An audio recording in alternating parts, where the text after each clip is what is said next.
Om Swastiastu. Assalamualaikum warahmatullahi wabarakatuh. Namo Buddhaya, salam sejahtera untuk kita semua. Halo semua, selamat datang di kelas Ibu Nia. Di episode kali ini, mari mengenal lebih dekat dengan komponen APBN, sehingga kita terutama generasi muda menjadi lebih memahami dan peduli APBN. Selamat menyaksikan.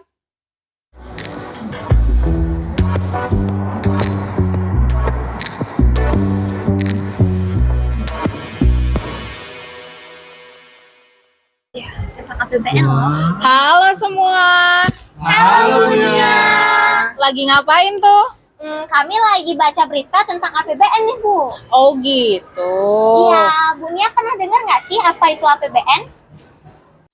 Oh tentu, APBN adalah rencana keuangan tahunan pemerintah yang disetujui oleh DPR. APBN itu merupakan wujud pengelolaan keuangan negara yang ditetapkan tiap tahun dengan undang-undang. Ini adalah dokumen yang mencakup berapa banyak uang yang akan diperoleh pemerintah dan bagaimana uang itu akan digunakan untuk kepentingan masyarakat. Bu, emang APBN tuh penting ya? Penting sekali, Nak. Bayangkan saja seperti rencana keuangan keluarga Anda.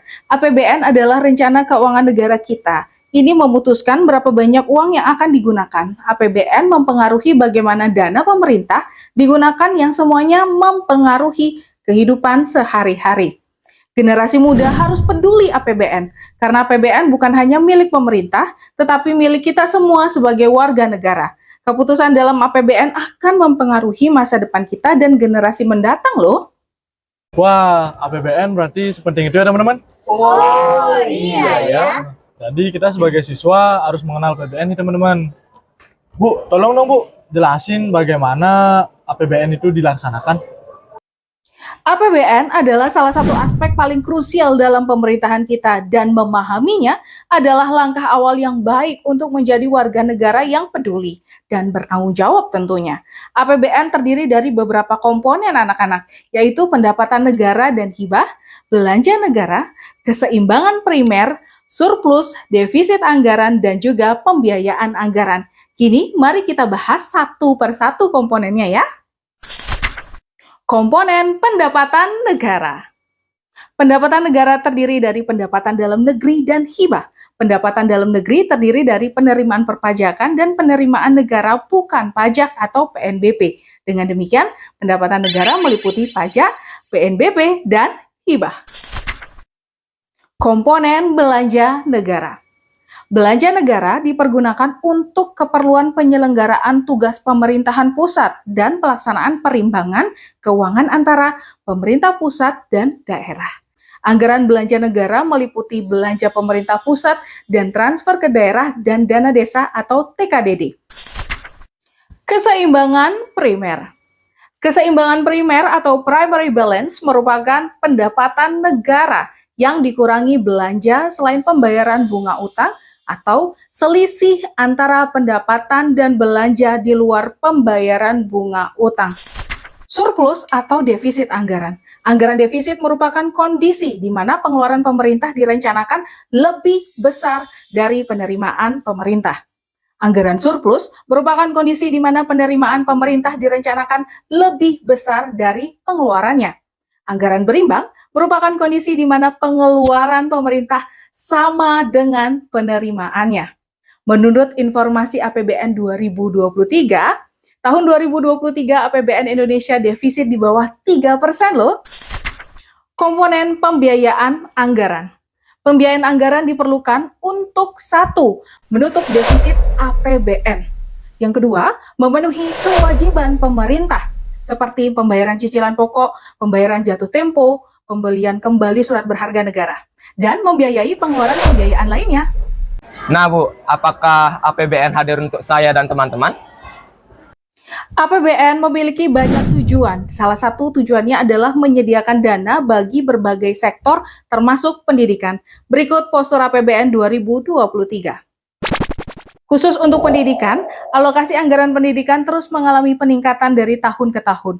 Pada tahun 2023, alokasi anggaran pendidikan ditujukan untuk peningkatan kualitas SDM Indonesia yang berdaya saing dan mampu beradaptasi pasca pandemi. Arah kebijakan pembangunan pendidikan adalah sebagai berikut. Jadi anak-anakku semua, meskipun APBN tidak secara langsung hadir untuk siswa, dana alokasi dalam APBN dapat digunakan untuk membiayai berbagai program pendidikan seperti pembangunan pemeliharaan sekolah, pelatihan guru, penyediaan bantuan keuangan bagi siswa yang kurang mampu. APBN juga mempengaruhi kebijakan pendidikan loh. Jika pemerintah mengalokasikan lebih banyak untuk pendidikan, maka akan berdampak positif pada peningkatan kualitas pendidikan dan akses pendidikan bagi siswa.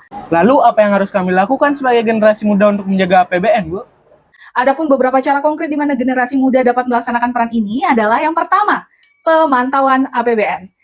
Berikutnya, pendidikan finansial. Generasi muda dapat mengambil inisiatif memahami konsep dasar APBN dan sistem perpajakan. Berikutnya, membuat kesadaran publik. Kalian dapat menggunakan media sosial dan teknologi informasi lainnya untuk meningkatkan kesadaran publik tentang APBN. Dan yang terakhir, berpartisipasi dalam pemilu. Salah satu cara terpenting untuk mempengaruhi kebijakan APBN adalah dengan memilih pemimpin yang memiliki visi dan komitmen untuk pengelolaan keuangan negara yang lebih baik. Kasih ya Bu untuk ilmunya. Kini kami ada gambaran mengenai APBN dan kedepannya kami akan berjanji untuk lebih mengawal dan lebih peduli lagi dengan APBN untuk Indonesia Maju. Keren! Semoga generasi muda terus peduli APBN ya. Dengan pengetahuan, keterampilan, dan semangat, generasi muda dapat menjadi agen perubahan positif dalam menuju APBN yang lebih transparan, akuntabel, dan berfokus pada kepentingan masyarakat. Sekian dari Bunia. Terima kasih atas perhatian Anda. Semoga pesan dari video ini dapat menginspirasi dan perubahan yang lebih baik. Om Santi Santi Santi Om. Kami generasi muda peduli APBN karena APBN adalah uang kita.